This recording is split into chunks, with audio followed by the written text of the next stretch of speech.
juga narasumber luar biasa kita pada malam hari ini, Bapak Budi Nugroho. Selamat malam, Pak Budi. Halo, Pak Budi. Halo. Selamat malam, Pak. Malam ya, gimana, Bu? Apa kabar, Pak, hari ini? Baik-baik, ya. Alhamdulillah. Jadi teman-teman, Pak Budi ini adalah seorang founder dari Idea Coffee, Cafe and Roastery, pengajar workshop online dan offline kopi manual brew, dan machine di beberapa tempat yang sudah lebih dari 50 batch atau 10-15 orang per batch sebelum pandemi. Nah, seperti kita tahu nih Pak, ini kan masih dalam situasi pandemi nih. Apakah kegiatan tersebut masih jalan atau tertunda Pak? Kalau workshop yang offline masih jalan, tapi sekarang hanya dibatasi maksimal 8 orang pesertanya. Kemudian kalau yang di kedai saya yang di sini itu maksimal 3 orang aja, gitu masih jalan. Kemudian yang online juga masih jalan, tapi memang frekuensinya tidak sebanyak sebelum pandemi. Ya, kalau sebelum pandemi 1 bulan itu bisa sampai 2 kali gitu ya sebulan, tapi sekarang paling 2 bulan baru 1 kali baru bisa jalan. Oke, jadi tetap jalan namun ada pembatasan ya Pak ya? Pembatasan dan pengurangan frekuensi. Ya. Oke Pak, boleh diperkenalkan dulu profil dari Idea Coffee dan juga apa sih Pak latar belakang dari Idea Coffee ini sendiri? Silakan. Oke, ya terima kasih Mbak Ika ya. Perkenalkan ya, malam ini terima kasih sekali sudah diberi kesempatan untuk tampil di acara webinarnya Subiantik ya. Jadi nama saya Budi Nugroho ya, panggilannya Bunuk ya, singkatan dari Budi Nugroho. Sebenarnya saya berkecimpung di kopi ini masih baru ya, baru sekitar 6 tahun lah maksimal ya. Sebelumnya saya ini katakanlah boleh dikata menemukan dunia kopi ini secara tidak sengaja.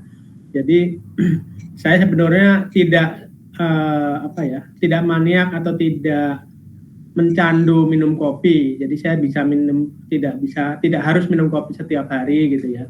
Jadi saya lebih suka teh, tapi kebetulan memang kalau dulu sebelum 6 tahun itu saya kalau minum kopi itu pasti kopi saset ya, kopi instan. Jadi saya jaga-jaga kalau minum kopi saset itu pasti harus minum di rumah, karena kalau habis minum itu pasti saya merasakan sakit perut ya, perutnya mules, kemudian jantung saya berdebar lebih cepat ya gitu. Nah, itu kalau saya minum kopi instan. Kemudian atas dasar pengalaman tersebut, kalau saya minum kopi di kafe, di kedai itu kok nggak masalah gitu dengan lambung, dengan jantung. Akhirnya saya bereksperimen membeli roasted bean ya, kopi biji sangrai sendiri, kemudian saya giling sendiri, saya minum, ternyata nggak masalah. Jadi saya kemudian tahu penyebabnya bukan karena faktor kopinya, tapi karena faktor pabrikan atau faktor komposisi kemasan, komposisi kopi instan yang mungkin di dalamnya tidak hanya isinya kopi dan gula, tapi juga mungkin ada hal-hal yang lain yang membuat pengaruh ke tubuh. Nah, sejak itulah kemudian saya tertarik belajar kopi gitu, kemudian saya mengikuti kursus barista dan lain sebagainya, sampai kemudian ada yang tertarik minta diajarin, akhirnya saya ajarin dan berkembang sampai sekarang gitu. Begitu ceritanya Bu Tika. Oke. Nah, teman-teman, kopi ini adalah salah satu minuman yang paling populer di Indonesia. Bahkan sekarang menjadi trendsetter bagi semua kalangan ya Pak ya, betul ya? Iya. Oke. Kedai-kedai kopi di pinggir jalan hingga kafe eksklusif menyediakan minuman ini sebagai menu utamanya. Sejalan dengan popularitasnya, kabar miring seputar kopi pun sering banget kita dengar. Berbagai pertanyaan pun sering membuat kita was-was saat konsumsi. Nah, pada malam hari ini kita akan ngobrol-ngobrol seputar kopi, mitos, dan juga seduh manual yang pastinya menarik banget nih dan sayang untuk dilewatkan, apalagi buat penikmat filosofi kopi. Nah, sebelumnya buat teman-teman yang ada pertanyaan seputar materi hari ini, bisa langsung nanti ditanyakan via chat saja ya. Untuk tingkat waktu silahkan Pak Budi. Oke, saya share screen ya, Bu. Oke, Pak.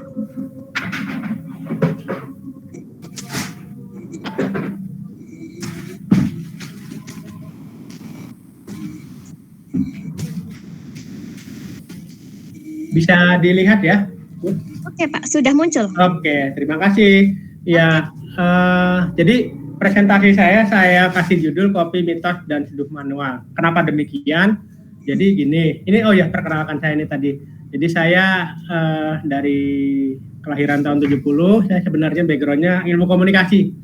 Jadi saya komunikasi dari 11 Maret Solo, saya pernah jadi wartawan dan di production house, dan baru tahun 2016 saya mulai. Jadi kopi itu masuk ke Indonesia pada tahun 1696 ya. Jadi pertama kali masuk di Pondok Kopi Jakarta Timur, itu adalah kebun kopi pertama di Nusantara di Indonesia. Jadi Jawa sempat menjadi pusat perkebunan kopi di luar Jazirah Arab ya, karena pada waktu itu pusat perkebunan kopi itu adanya di Jazirah Arab ya, di Ethiopia, di Yaman gitu ya. Dan kopi dari Jawa pernah jadi produk unggulan ekspor ya ke Eropa sampai mencapai puncaknya pada tahun 1711 ya. Kemudian memunculkan sebutan secangkir Jawa untuk menyebut kopi dari Jawa, cup of Java gitu loh. Nah, tapi pada waktu itu kopi yang didatangkan awal-awal itu masih kopi jenisnya Arabica ya. Arabica yang perlu pemeliharaan lebih telaten ya, lebih bagus, sehingga kemudian tahun 1900-an didatangkan bibit kopi Robusta ya, dan Robusta ternyata lebih mudah pemeliharaannya, budidayanya, dan lebih tahan terhadap hama. Nah, pada waktu itu memang kualitas kopi dari Indonesia, dari Nusantara yang bagus itu kebanyakan diekspor. Sejak dari zaman Belanda sampai tahun 80-an masih diekspor dominasinya. Jadi kopi yang ditinggal di Indonesia, di Nusantara, yang kita minum itu sebenarnya kopi Robusta dan kopi Arabica asalan yang katakanlah kalau boleh dibilang tuh grade-nya atau KW-nya itu KW2 ke bawah gitu loh, sehingga yang dikonsumsi oleh masyarakat lokal. Jadi kita masyarakat Indonesia memang pada sampai akhir tahun 1980-an itu cuman tahu tuh kopi itu pahit ya, kopi itu pahit. Makanya hanya ada 2 menu kopi pada waktu itu di warung kopi, di restoran, dan di hotel juga menunya cuma kopi hitam sama kopi susu, udah itu aja. Jadi kopi hitam itu kopi yang ditambah gula, kemudian kopi susu itu ya kopi yang ditambah susu kental manis atau kental manis. Nah, karena dikonsumsi selama puluhan tahun turun-temurun, maka timbullah beberapa salah kaprah tentang kopi. Nah, salah kaprahnya itu apa? Nah, salah kaprah yang pertama adalah kalau kita minum kopi nggak bisa tidur. Ya.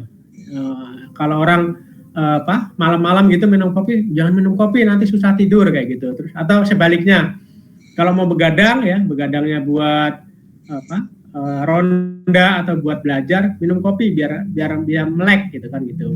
Kemudian yang salah kaprah kedua, kalau minum kopi jantung berdebar lebih cepat gitu. Biasanya itu. Ini salah satu yang ini saya alami juga.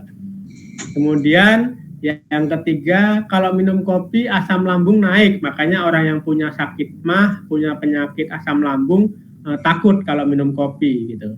Nah, yang keempat terakhir, kalau minum kopi perutnya mules gitu, sakit perut gitu, ke belakang gitu. Ini beberapa salah kaprah yang akibat kita minum kopi ya, katakanlah minum kopi instan gitu ya dalam tanda kutip, kopi saset ya. Kemudian kita akhirnya menyalahkan kopinya gitu loh. Kopi secara umum disalahin gitu. Padahal yang salah hanya kopi tertentu begitu.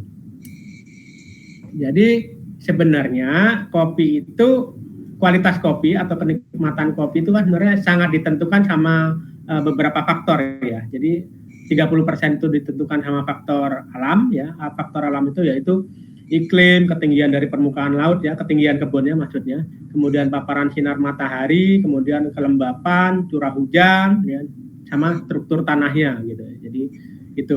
Kemudian 30%-nya sama faktor budidaya. Ya, budidaya itu maksudnya ditentukan sama faktor petaninya. Jadi varietas kopi apa yang ditanam, kemudian perawatannya bagaimana, apakah menggunakan pupuk organik atau pupuk kimia dan lain sebagainya. Kemudian proses pasca panen.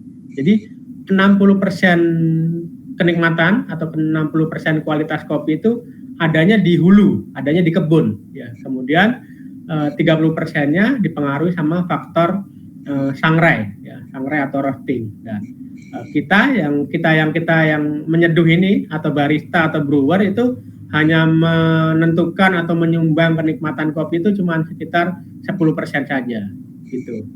Nah, kan kita kenal kopi nih ya, ada kopi itu ada 4 macam ya jenisnya. Jadi ada Arabica, ada Robusta, ya. Sama satu yang ketiga Liberica dan Excelsa, ya. Nah, kita sebaiknya membedakan sebenarnya kopi yang kita minum itu harus dibedain Robusta atau Arabica, jadi jangan sampai salah, ya. Karena orang menyamaratakan semua kopi itu efeknya sama, padahal kan enggak. Jadi kalau secara fisik ya, misalkan bisa dilihat di sini gambarnya, mana sih kopi Robusta atau Arabica, kita akan sulit membedakan hanya dari tampilan fisik. Meskipun secara teori disebut kalau kopi Robusta itu bijinya lebih besar daripada biji kopi Arabica, tapi sebaliknya juga ada juga kopi Arabica yang bijinya besar. Demikian juga ada kopi Robusta yang bijinya kecil. Jadi ini jenis kopi, 2 jenis kopi yang paling banyak diminum dan paling banyak dibudidaya dan diperdagangkan. Itu Arabica. Arabica itu ciri khasnya apa? Dia ditanam di dataran tinggi, ya, kemudian rendah kafein, kemudian aromanya itu harum atau intens. Jadi kalau kita cium bau bijinya atau bau kopi bubuknya itu pasti harum, ya. Kemudian seimbang antara pahit dan asamnya, ya, itu. Kemudian good body. Kemudian Robusta kebalikannya. Robusta itu ditanamnya di dataran rendah ya, di bawah 800 meter dari permukaan laut. Kemudian bunga atau bijinya lebih besar daripada si Arabica secara umum ya. Kemudian kafeinnya tinggi, kafeinnya 2 kali lipat dari kafeinnya si Arabica. Makanya kalau kita mau begadang, mau pengen katakanlah nggak tidur ya, pengen kafein yang lebih tinggi, maka ya pilihnya kopi Robusta. Jadi jangan salah. Kemudian baunya itu seperti bau tanah atau bau kayu, bau woody atau bau irti gitu lah, bau tanah gitu ya. Kemudian dia cenderung pahit ya, cenderung pahit atau kalaupun ada asamnya sangat rendah. Kemudian high in body gitu. Itu 2 jenis kopi yang paling banyak kita minum dan paling banyak dijual di pasaran. Nah, sebenarnya kopi itu setelah dipanen kan kita melalui proses pasca panen dulu. Jadi kalau kita minum kopi sebaiknya kita juga tahu kopi yang kita minum nih proses pasca panennya apa gitu ya. Apakah natural atau full wash atau semi wash. Nah, ini saya jelaskan. Kalau kopi yang proses pasca panennya itu natural, jadi itu kopi cuma dijemur aja, istilahnya begitu. Jadi biji kopi yang warna merah, yang buah ceri kopi ya, dia disortir, kemudian dilakukan perambangan. Perambangan itu direndam di air ya. Yang kopi yang bagus itu yang tenggelam, sementara kopi yang agak kualitasnya jelek, yang density-nya rendah itu yang ngambang. Kemudian setelah dirambang, dijemur begitu saja bersama dengan kulit cerinya. Setelah itu baru dikupas kulit ceri. Ini namanya proses natural. Jadi kenapa dinamakan natural? Karena dia prosesnya begitu saja. Jadi tidak terlalu sulit. Nah, yang kedua proses full wash ya. Full wash atau proses cuci. Proses cuci ya, ini ada 2 proses cuci yaitu yang full wash dan semi wash. Ini sebenarnya hampir sama antara semi wash dan full wash. Hanya bedanya kalau yang full wash itu dia dijemur bersama dengan kulit tanduknya itu atau kulit gabah itu sampai kering ya, sampai kadar airnya 12%, baru setelah itu dijual. Nah, sementara yang semi wash itu dia dijemur bersama kulit tanduk atau kulit gabah sampai kadar airnya masih tinggi. Jadi kadar air masih 30%, masih 40%, terus dikupas kulit tanduknya, kemudian dijemur ulang lagi sampai kadar airnya turun. Nah, ini yang semi wash. Jadi sama. Nah, yang ada lagi proses namanya honey proses. Jadi kenapa dinamakan honey? Karena di lapisan kopi itu setelah kulit ceri ya, setelah kulit ceri itu ada yang namanya lendir. Lendir itu lengketnya seperti madu. Nah, dalam honey proses ini milnya ini atau lendir ini sengaja disisakan menempel di kulit tanduknya. Jadi sengaja nggak dicuci. Makanya kenapa dinamakan honey. Gitu. Jadi bukan direndam di madu, tapi karena lendirnya sengaja disisakan. Ini honey proses ya.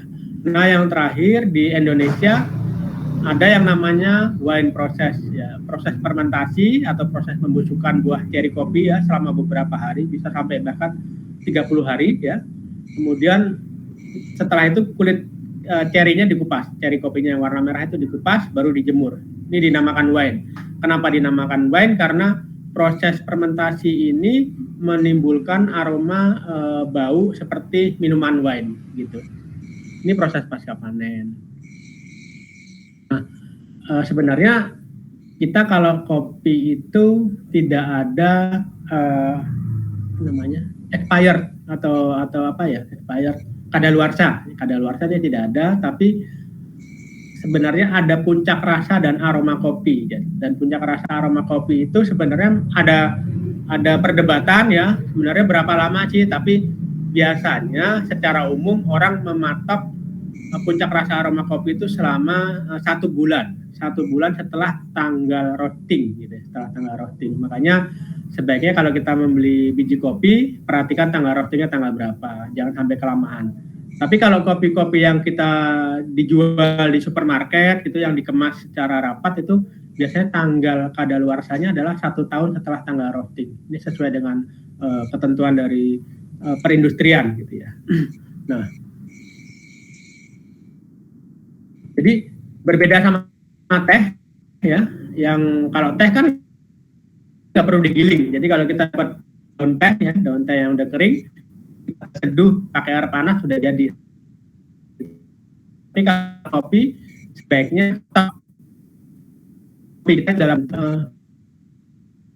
biji, dalam bentuk kopi segar. Itu ada kopi yang berbentuk itu sudah aroma atau rasanya sudah turun gitu. Jadi karena kopi itu sebagai dalam bentuk biji, makanya kopi blender atau kopi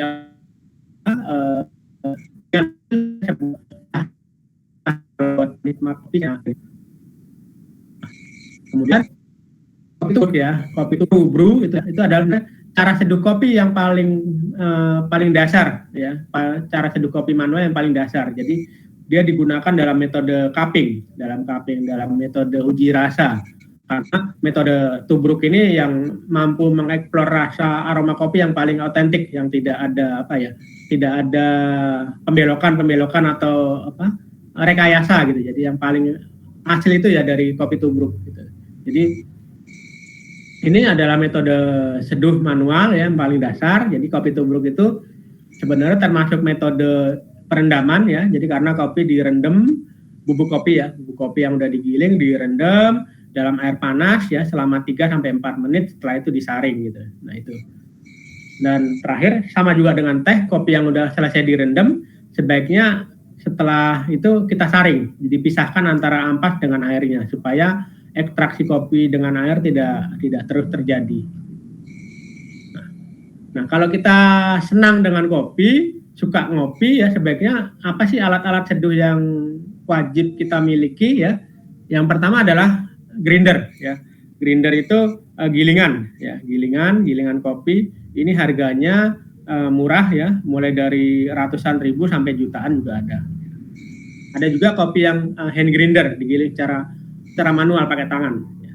Kemudian yang kedua adalah timbangan. Ya, kenapa kita perlu timbangan? Karena kita mengukur rasio antara kopi dengan air, maka harus ditimbang supaya kita kalau nyeduh kopi itu bisa konsisten rasanya, maka perlu ditimbang. Yang ketiga, kita perlu punya kettle leher angsa. Kettle yang ada leher angsa itu yang ujungnya atau lubangnya kecil gitu ya, supaya nuang airnya bisa diatur. Terus yang terakhir alat seduh manual, ini bebas mau punya alat apa aja. Minimal kalau nggak punya alat, dengan grinder, dengan timbangan, dengan kettle kita udah bisa bikin kopi tubruk ya. Kalau nggak punya alat apa-apa, dengan 3 alat ini kita udah bisa bikin kopi enak dengan metode tubruk. Ya. Nah, yang terakhir, sekarang ini kan banyak yang namanya kopi ekstrak atau kopi biang atau kopi konsentrat ya. Kalau kita lihat-lihat di mana marketplace ya, di marketplace yang ada sekarang itu banyak yang jual kopi konsentrat. Jadi kopi konsentrat itu apa sih? Kopi konsentrat itu sebenarnya adalah kopi biang yang dibuat dengan metode espresso, pakai mesin espresso ya, pakai mesin espresso. Jadi dia kental ya. Jadi kalau kita mau bikin kopi susu, mau bikin kopi americano, mau bikin kopi apapun, udah gampang, tinggal pakai beli kopi ini aja, terus tinggal tambah beli susu, beli gula aren, udah jadi deh gitu. Jadi yang paling simpel tanpa kita harus beli alat, ya beli kopi ekstrak. Jadi kita udah bisa nyeduh kopi enak. Nah, kopi ekstrak ini macam-macam. Ada yang ekstrak kopinya itu dibuat dari blend campuran robusta dengan arabica, ada yang full arabica juga, ada yang full robusta juga, macam-macam. Jadi kita bisa lihat deskripsinya ketika mau beli atau mau pilih kopi ekstrak ini isinya apa aja kopinya, begitu.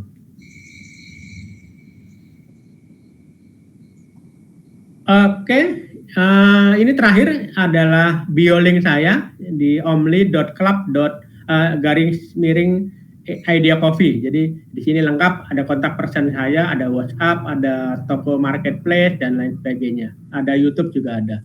Mungkin begitu sharingnya di sini dulu. Nanti kita bisa lanjutkan dengan tanya jawab. Oke, terima kasih banyak Pak Budi, penjelasannya luar biasa sekali ya. Oke, ini ada yang bertanya nih Pak, dari Ibu Erna. Ibu Erna. Iya. Kopi fermentasi itu biji kopinya difermentasi dengan ragi apa dan berapa lama prosesnya Pak? Oke, saya jawab langsung ya. Oke. Ya gini, maksudnya gini. Jadi kopi fermentasi itu buah ceri kopi ya, buah ceri kopi yang warna merah itu dimasukkan ke dalam wadah plastik ya, wadah plastik yang kayak ember besar gitu. Kemudian didiamkan, ditutup, didiamkan selama berhari-hari. Ada setiap prosesor kopi beda-beda rumusannya, ada yang cuma 2 minggu, ada bahkan ada yang sampai 30 hari tanpa ragi, biasanya tanpa ragi. Jadi hanya dibusukin aja ya. Jadi hanya dibusukin selama berhari-hari sampai setelah itu dikeluarkan, kemudian dikupas kulit ceri kopinya, setelah itu dijemur. Tapi memang sekarang ini banyak, selain yang saya jelaskan tadi, ada beberapa metode pasca panen lagi yang lahir baru-baru juga ya. Ada yang dikasih ragi, ada yang lain sebagainya. Jadi banyak lahirnya proses pasca panen lain yang memodifikasi rasa gitu ya. Seperti ada yang pakai ragi juga ada yang pakai bakteri juga ada. Tapi kalau yang fermentasi yang tadi yang pakai untuk kopi wine itu tanpa ragi. Ini ada Pak Fran Yayang, waduh senior ini Pak Fran. Wah. Mungkin begitu Mbak Tika. Oke. Ya. Dan untuk kelebihannya itu untuk apa Pak? Kelebihannya, jadi gini Bu Erna. Jadi setiap proses pasca panen akan memberikan rasa sendiri-sendiri. Jadi setiap kopi dari satu sumber atau dari satu kebun, meskipun kebunnya sama, kopinya sama, tapi ketika diproses pasca panen yang berbeda-beda, pasti rasanya juga akan berbeda. Jadi setiap orang seleranya juga beda-beda. Jadi sebenarnya dalam kopi itu tidak ada yang benar salah, tidak ada yang paling enak yang mana, tapi sesuai dengan selera masing-masing. Jadi masing-masing ada yang sukanya kopi wine, itu ada yang sukanya kopi yang proses natural. Jadi itu sebenarnya begitu. Jadi ya, harganya sekalian ini ya, harganya jadi mahal ya. Jadi kalau mau diurut itu kopi yang paling mahal mungkin kopi luwak ya. Setelah kopi luwak mungkin ini tergantung daerah ya, tapi secara umum kopi yang mahal itu kopi luwak, kemudian coffee wine ya, coffee wine. Setelah itu yang mahal lagi kopi proses natural ya. Setelah itu proses honey proses, kemudian proses full wash, baru yang paling murah itu yang kopi proses semi wash atau wet hulling begitu. Jadi urutan-urutannya kalau beda proses pasti juga beda harga meskipun kebunnya sama gitu. Begitu Bu Erna. Oke. Lalu selanjutnya Pak, ngomong-ngomong tentang Arabica atau Robusta kopi, ini menurut Bapak yang bagus itu yang mana Pak? Yang mungkin yang paling bagus seperti itu? Atau mungkin tergantung selera masing-masing? Nah, ini pertanyaan yang sering ditanyain sama pengunjung kedai. Jadi tanyanya selalu gini, saya minta kopi yang paling enak ya kan. Seperti tadi saya sampaikan bahwa kopi itu sangat personal ya, sangat personal. Jadi setiap orang itu seleranya beda-beda. Ada yang suka kopi robusta, ada yang sukanya kopi arabica. Jadi kita nggak bisa menghakimi atau menilai ini kopi yang paling enak ini nih, kopi dari satu daerah tertentu paling enak. Tapi itu kan enak menurut saya gitu kan, belum tentu orang yang beli juga merasa enak gitu. Jadi saya paling nggak bisa menjawab pertanyaan seperti ini. Kopi yang paling enak yang mana ya nggak bisa gitu. Nggak bisa dihakimi yang paling enak dari katakanlah dari daerah A gitu, belum tentu juga gitu kan. Selera orang berbeda-beda. Jadi pada dasarnya kalau menurut saya semua kopi enak, bahkan kopi saset atau kopi instan juga enak. Kalau orangnya suka gitu kan, mau begitu Mbak. Oke. Jadi tergantung selera ya Pak ya? Betul, tergantung selera sukanya apa. Tapi memang kalau orang belum pernah ngopi ya dicoba aja beberapa jenis kopi dari daerah masing-masing daerah yang mana, terus sampai akhirnya ketemu selera yang pas tuh dengan kopi dari daerah ini dan proses pasca panen ini gitu loh. Begitu. Oke. Selanjutnya pertanyaan dari Mbak Intan. Proses penjemuran yang terbaik yang untuk menjaga cita rasa itu bagaimana Pak? Pakai alat atau bagaimana? Ya, di perkebunan kopi di Indonesia rata-rata proses penjemuran masih manual. Maksudnya manual itu pakai bantuan sinar matahari ya. Memang ada alat pengering ya, tapi belum banyak digunakan. Dan biasanya proses penjemuran yang baik tidak langsung ketemu tanah gitu. Jadi biasanya kalau misalkan kalaupun ketemu dialasin di lapangan atau di tanah itu ada alas apa sih namanya, plastik gitu loh Mbak, alat plastik terpal gitu ya, terpal. Atau kalau misalkan lebih bagus lagi dinaikin, dibuatin tempat yang lebih tinggi dari tanah sehingga tidak langsung kena tanah. Jadi pakai tempat lagi di atas gitu. Dan di atasnya biasanya ada yang tidak boleh terkena sinar matahari langsung. Jadi harus ada para-para gitu, ada para-para yang kayak jaring-jaring yang warna hitam itu supaya panasnya tidak terlalu panas, bisa dikontrol gitu. Ada alat pengering ada, tapi sebagian besar petani di Indonesia masih secara manual, masih pakai alami sinar matahari. Meskipun ada juga beberapa sentra perkebunan kopi itu yang pakai model rumah dom. Jadi rumah dom itu rumah yang alasnya dari atap kaca atau atap yang dari plastik ya, plastik warna transparan itu juga bisa, tapi itu biayanya masih tinggi sehingga mahal. Oke. Saya langsung jawab pertanyaan Bu Liliana ya. Apakah kopi wine lebih baik untuk kesehatan karena difermentasi, apakah rasanya asam? Ya, oke. Jadi begini Bu, kopi arabica ciri khasnya adalah asam. Jadi kalau Ibu mau membedakan kopi arabica atau robusta, Ibu minum aja kalau misalkan kopi itu ciri khas asamnya tinggi ya, itu berarti kopi arabica. Tapi kalau asamnya nggak ada atau mungkin asamnya rendah, lebih dominan pahitnya, maka itu kopi robusta ya. Kemudian apakah kopi wine baik untuk kesehatan? Sepanjang pengalaman saya tidak semua jenis kopi, semua jenis pasca panen kopi baik-baik saja untuk kesehatan Bu.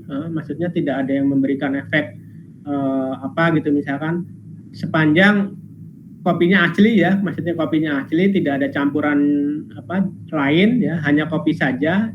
Yakin itu kopi masih segar, Anda giling, terus Anda tahu itu digiling sendiri, digiling maksudnya digiling tidak ada campuran lain, maka kopi itu apapun proses pasca panennya baik-baik aja untuk kesehatan. Bahkan orang yang punya sakit mah atau punya asam lambung ya, kalau kopinya asli, insya Allah sih aman untuk kesehatan kok. Untuk lambung, untuk mah juga nggak ada masalah. Hanya mungkin beberapa orang yang punya asam lambung atau mah mungkin agak menghindari kopi Arabica, lebih senang dengan kopi Robusta ya, karena tidak ada asamnya gitu. Bu Erna nanya lagi, boleh saya jawab langsung Mbak Tika? Halo? Oke. Saya jawab langsung ya Bu Erna, apakah kopi saset sudah ada campuran macam-macam? Sepertinya iya Bu.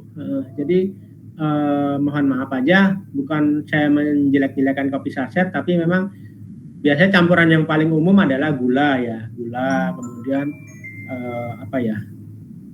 campuran zat-zat lain lah ya, yang supaya kopi itu aromanya lebih wangi, lebih harum gitu Bu. Ya, mungkin itu sih, tapi saya bukan mau menjelek-jelekan ya, tapi memang kopi saset sepertinya ada campuran ya, ada campuran, tapi saya tidak tahu persis itu apa, tapi itulah yang menyebabkan efek kopi saset berbeda-beda pada tiap orang, ada yang cocok, ada yang enggak begitu.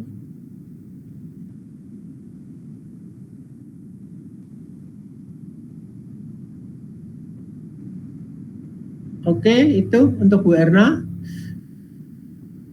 Pak Kris ya. Pak Kris ya, saya langsung jawab ya Bu Tika. Kok nggak ada suaranya Bu?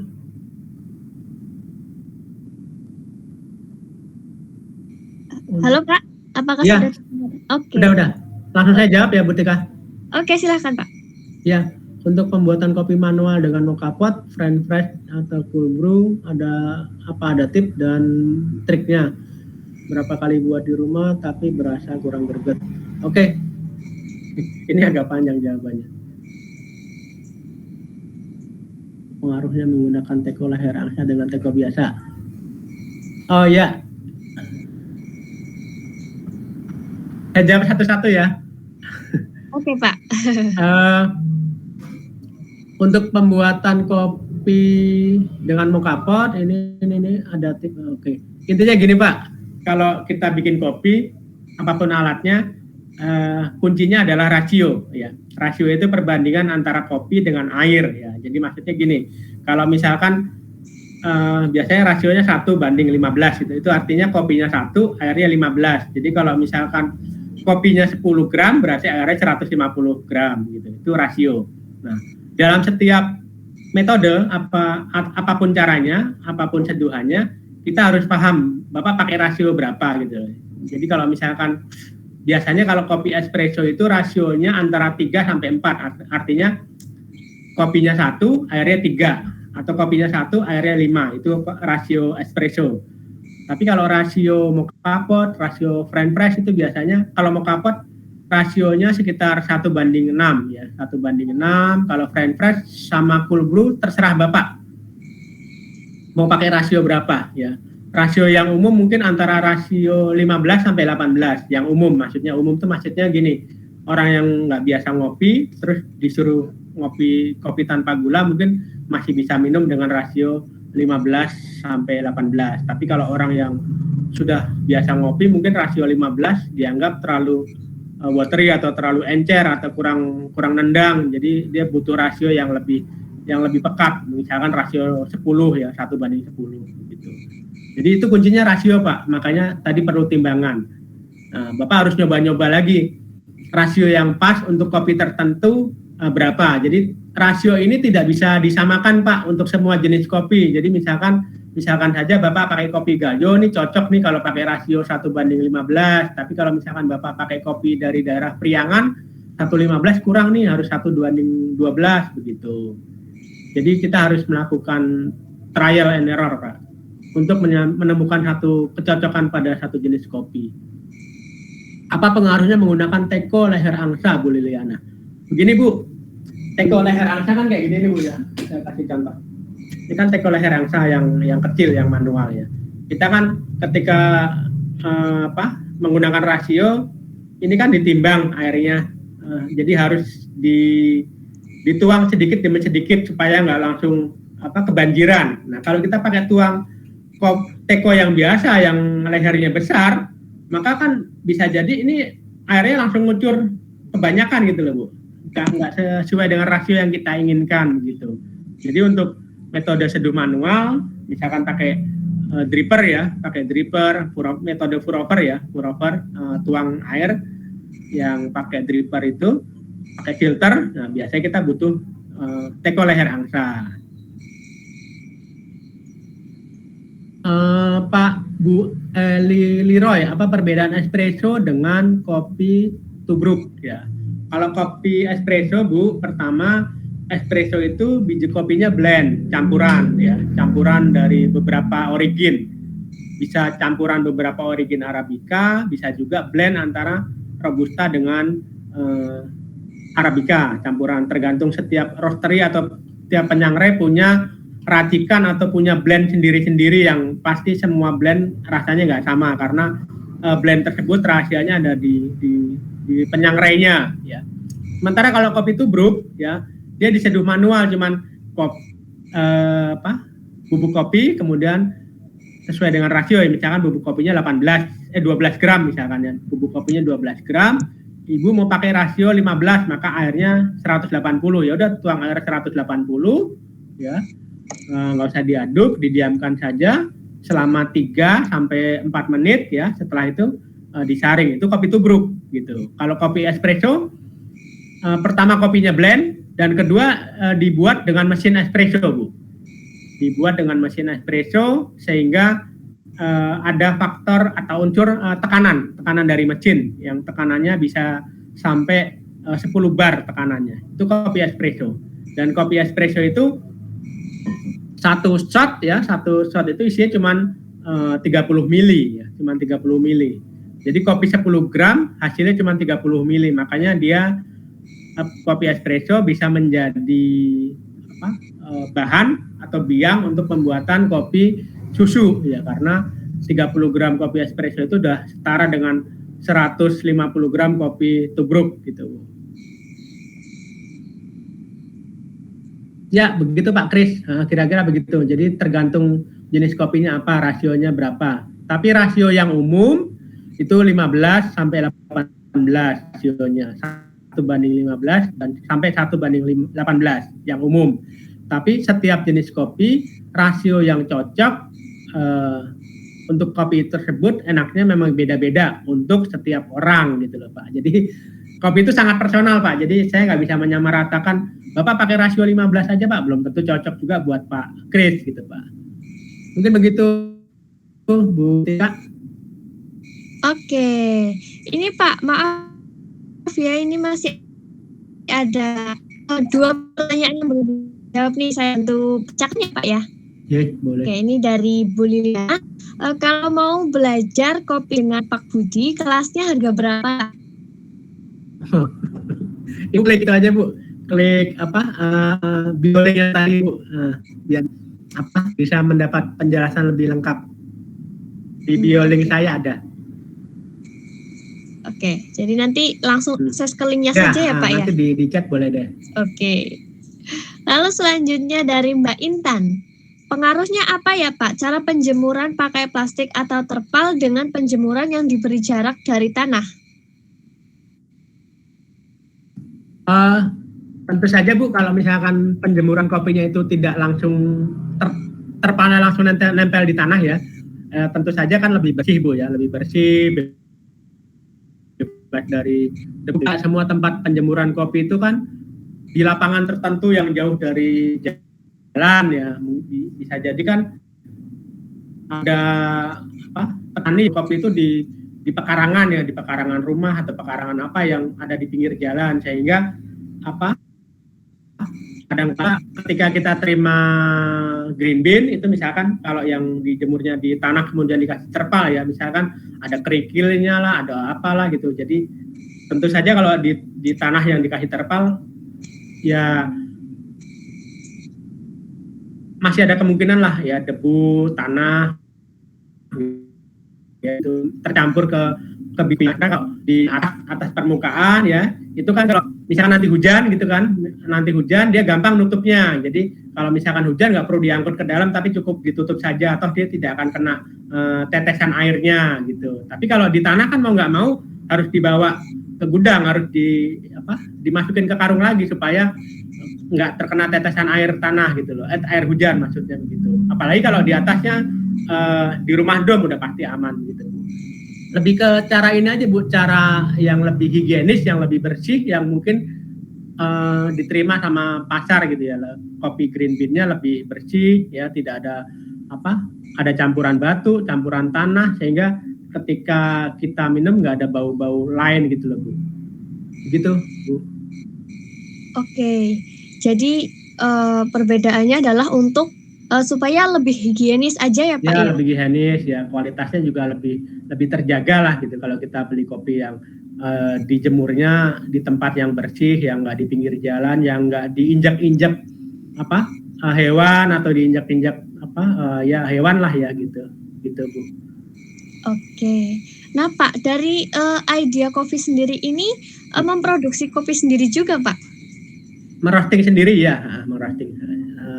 Jadi kalau kopi itu kan dari hulu ke hilir kan ada rantainya ya. Kalau di hulu kan ada petani, ada prosesor ya, ada trader. Baru setelah itu kalau yang di bawahnya ada sangrai ya, roaster atau penyangrai. Nah, saya masuk dalam kategori roaster juga gitu, menyangrai kopi sendiri. Begitu. Nama produknya juga Idea Coffee Pak? Ya, nama brandnya Idea Coffee. Tapi saya tidak menyediakan kopi dalam origin yang banyak. Jadi paling originnya hanya dari Jawa Barat ya, kemudian dari Gayo, dari Sulawesi Barat, dari Jawa Timur ya. Jadi kalau kopi itu kan originnya banyak ya, dari Sabang sampai Merauke ada semua. Ada di setiap pulau ada sentra kopi. Yang nggak ada sentra kopi itu paling daerah Maluku ya. Maluku itu hanya itu aja sih. Tapi kalau Nusa Tenggara, Papua, Bali, Denpasar, Sulawesi, Sumatera, apalagi Jawa itu semua ada kopi. Tapi saya nggak bisa mengambil semuanya karena kapasitas saya masih kecil, masih mikro. Oke. Buat teman-teman ini bisa juga nih kunjungin di Lazadanya juga ada ya Pak ya? Di mana Bu? Di Lazada. Lazada ada tapi kurang aktif. Yang aktifnya di Tokopedia. Oh, Tokopedia. Ya. Tokopedia. Tokopedianya juga namanya Idea Coffee ya Pak ya? Ya betul. Oke. Nah Pak, jadi untuk manfaat kopi sendiri itu apa saja sih Pak? Manfaat ya.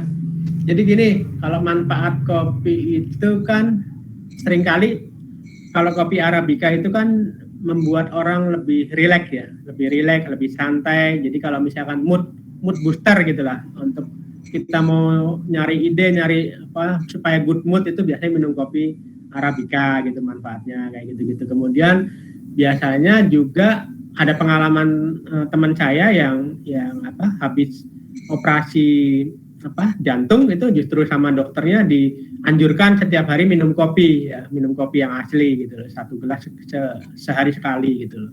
Itu kalau yang saya tahu. Tapi kalau kopi robusta ya karena kafeinnya tinggi ya, kafein robusta tinggi, maka orang yang biasanya pengen begadang, pengen melek, pengen strong gitu loh, maksudnya staminanya gitu, mungkin minumnya robusta gitu.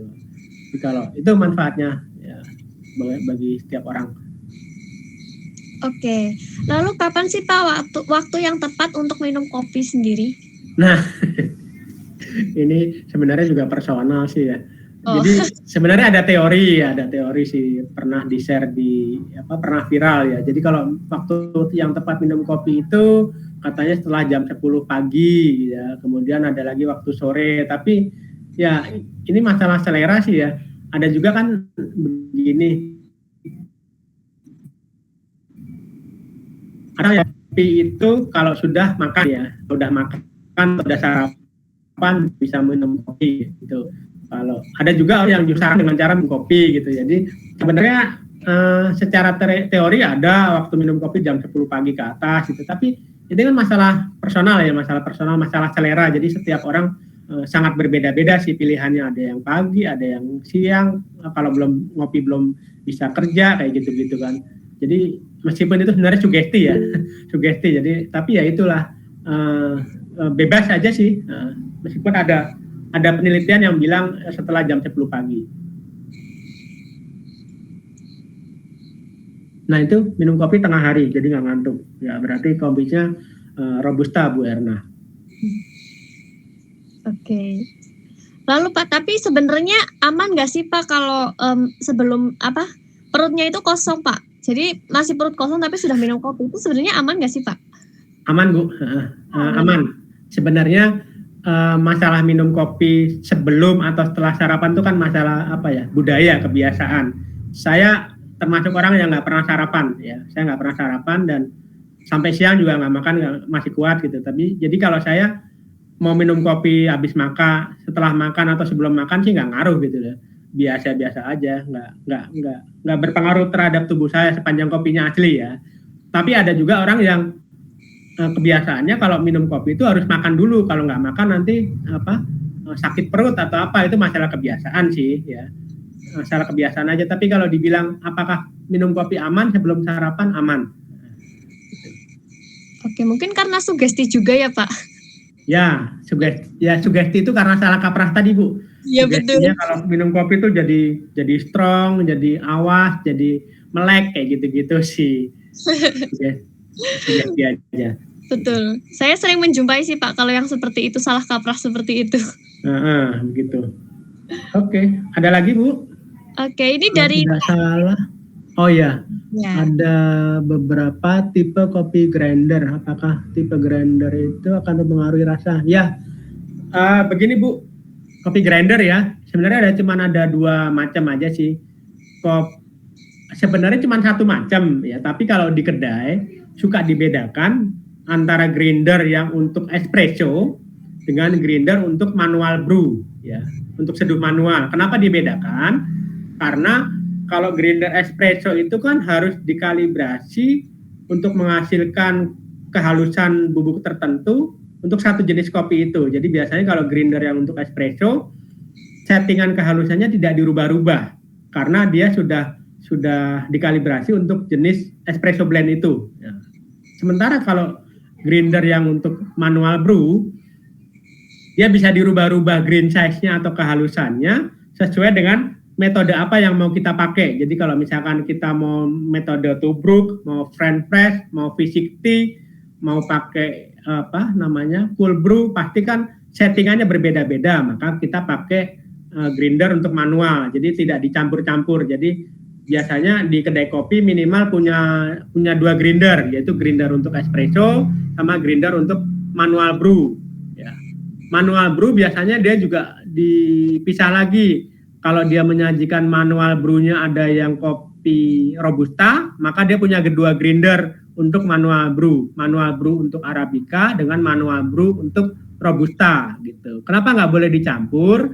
Karena kan kopi Robusta itu kan rasa pahitnya itu kan menyengat gitu ya. Jadi takutnya nanti ada konsumen komplain ketika kita habis menggiling kopi Robusta, terus kita pakai untuk menggiling Arabica, maka takutnya masih ada bubuk Robusta yang masuk ke dalam Arabica itu, jadi mempengaruhi rasanya gitu. Rasa si Arabicanya kok ada rasa-rasa Robustanya ini ya, karena grindernya campur ya, gitu.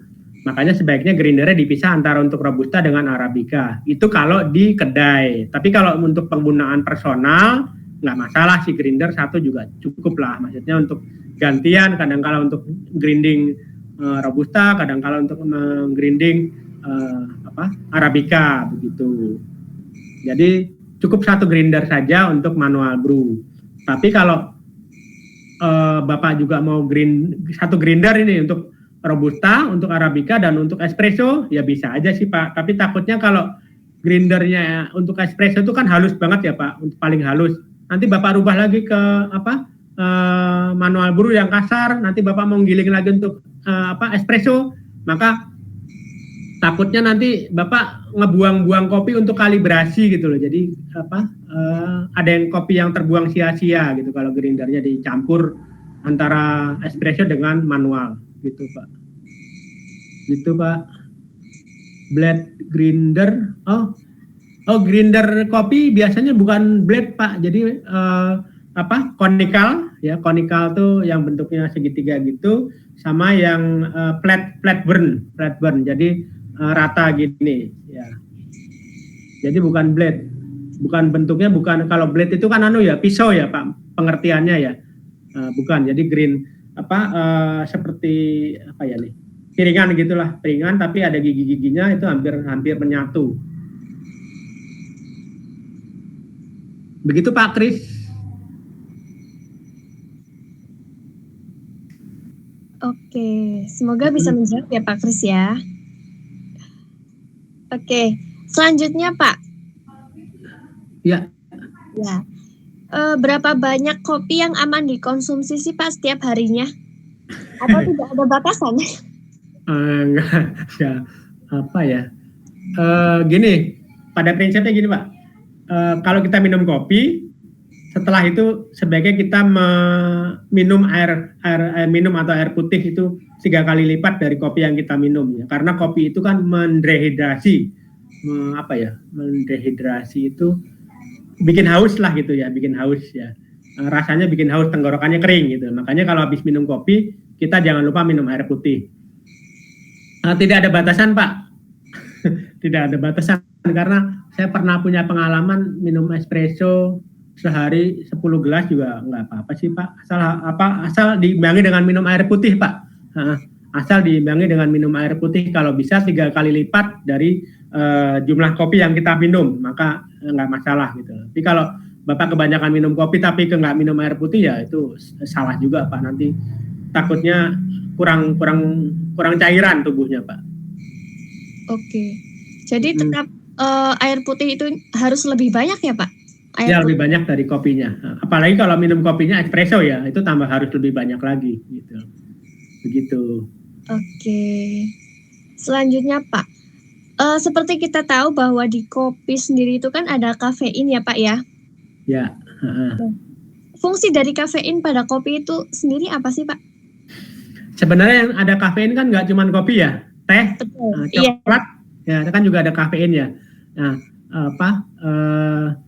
ya fungsi kafein itu juga sama juga dengan kafein yang ada di teh dengan di coklat sih. Kita mengharapkan efek dari kafein tersebut. Jadi kalau kita minum kopi kan sebenarnya yang salah satu yang dicari kan karena kafeinnya ya, karena kafeinnya. Makanya orang minum teh, makanya orang minum kopi gitu kan, gitu. Jadi ya fungsi kafein seperti tadi yang saya sampaikan itu tadi Mbak Tika, untuk relaksasi, untuk supaya melegakan pikiran, melegakan saluran pencernaan darah gitu. Oke. Tapi ada efek sampingnya atau enggak Pak kalau dari kafein sendiri? Ya, kafein kalau kafeinnya ketinggian ya, tingkat kafeinnya tinggi ya, maka ya seperti itu tadi. Biasanya kalau saya minum kopi yang kafeinnya tinggi kayak robusta gitu, mau nggak mau sih jantungnya berdebar lebih cepat daripada kalau saya minum kopi arabica gitu Mbak. Efeknya gitu. Jadi mungkin setiap orang sih beda ya. Kalau ada yang biasa minum kopi robusta ya, karena dia mencari kafein yang tinggi ya supaya melek ya nggak apa-apa. Tapi kalau orang nggak biasa, kafeinnya ketinggian, biasanya jantungnya berdebar lebih cepat ya.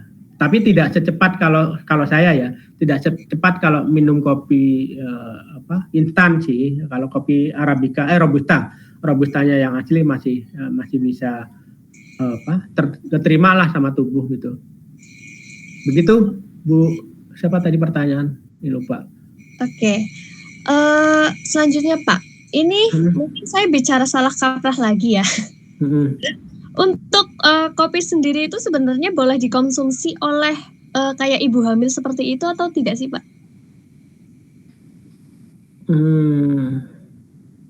Begini, sebenarnya asam ya. Asam di kopi itu sebenarnya ya, asam ya. Jadi kan kalau kita di bahasa Indonesia kan ada asam ya. Kalau asamnya di kopi itu adalah organik acid, asam yang organik. Jadi sebenarnya tidak membuat efek negatif terhadap tubuh. Beda dengan karena dia bukan asam, dia asam yang organik gitu. Jadi itu. Nah, sebenarnya ibu hamil sebenarnya sih sama dengan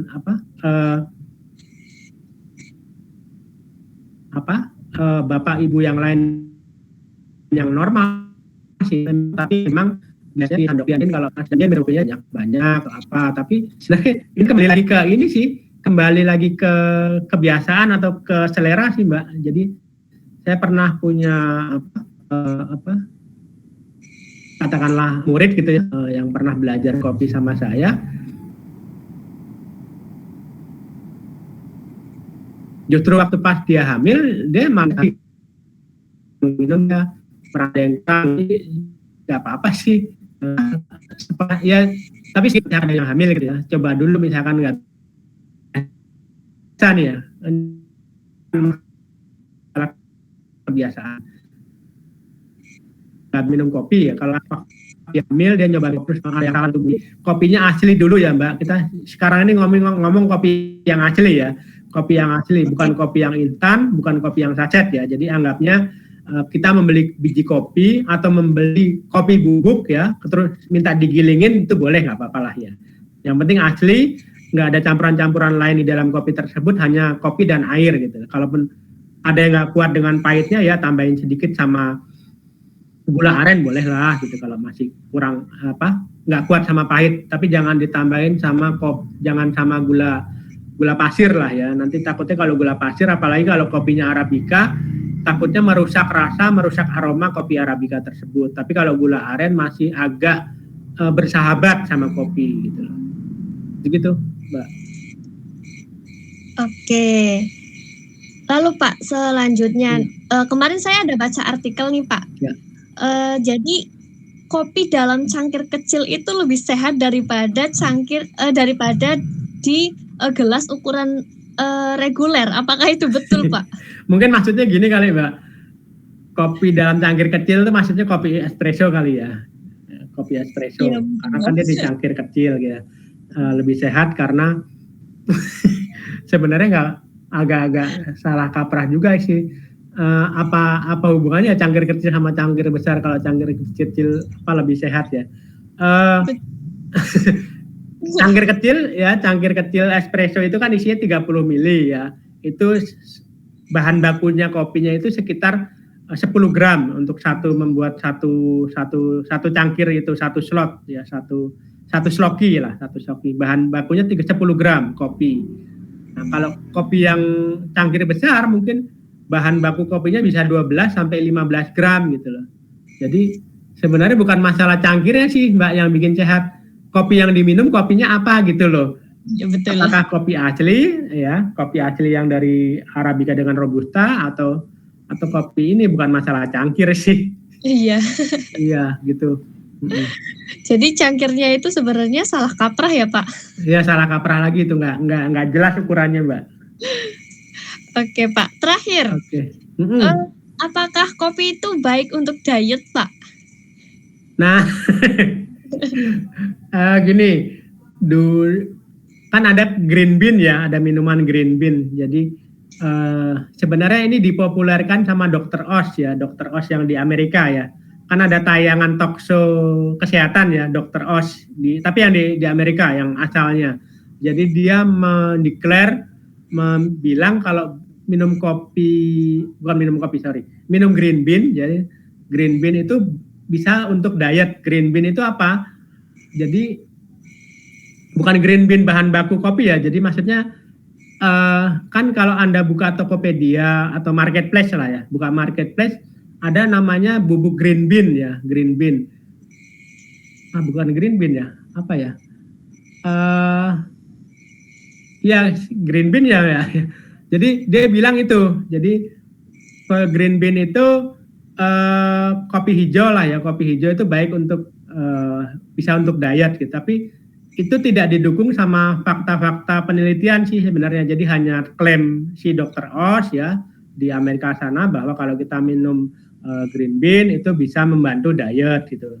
Tapi diet green bean itu kan sebenarnya kopi biji yang disangrai tapi nggak sampai apa ya, level sangrainya itu sangat sangat rendah ya, nggak sampai belum sampai kecoklatan warnanya ya, masih kehijauan, masih kekuningan, terus itu digiling gitu ya, digiling, dibikin bubuk, bikin minuman kayak seperti teh gitu loh. Jadi rasanya mungkin nggak kayak kopi, jadi itu dia bilang seperti itu gitu. Tapi tidak ada fakta atau penelitian ilmiah yang mendukung klaim tersebut sih. Tapi memang di pasaran ada yang menjual itu, gitu Mbak Tika. Oke. Tak terasa ya Pak, kita sudah 1 jam ngobrol-ngobrol.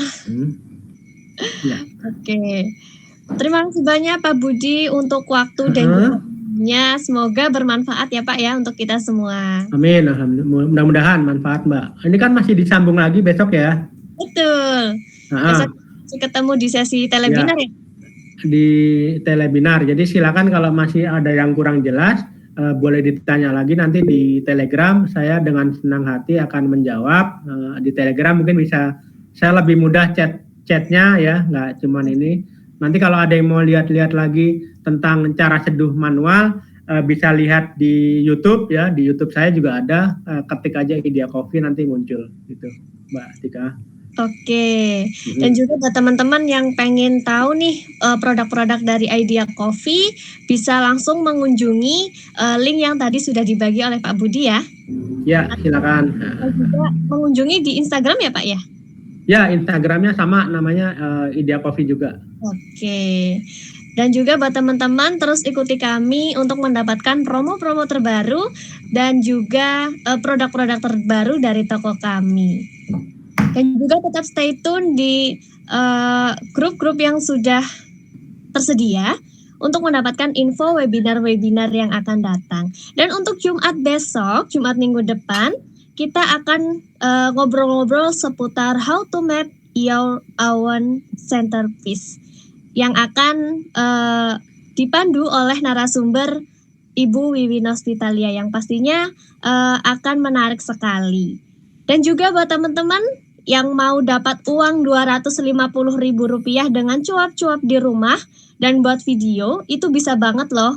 Bisa menghubungi nomor WhatsApp kami di 082 258 564 425. Atau mungkin besok kita bisa share ya di grup Telegram di sesi telebinar. Oke, sekali lagi terima kasih banyak Mbak Budi. Ya, terima kasih Mbak Tika dan teman-teman lain-lain. Saya tunggu besok ya, kalau ada pertanyaan atau hal yang kurang jelas, silakan ditanyakan di Telegram, nanti akan saya coba jawab. Oke Pak, siap. Salam juga buat Ibu Heni Pak. Iya, terima kasih Mbak Tika. Ya, selamat malam. Assalamualaikum. Waalaikumsalam.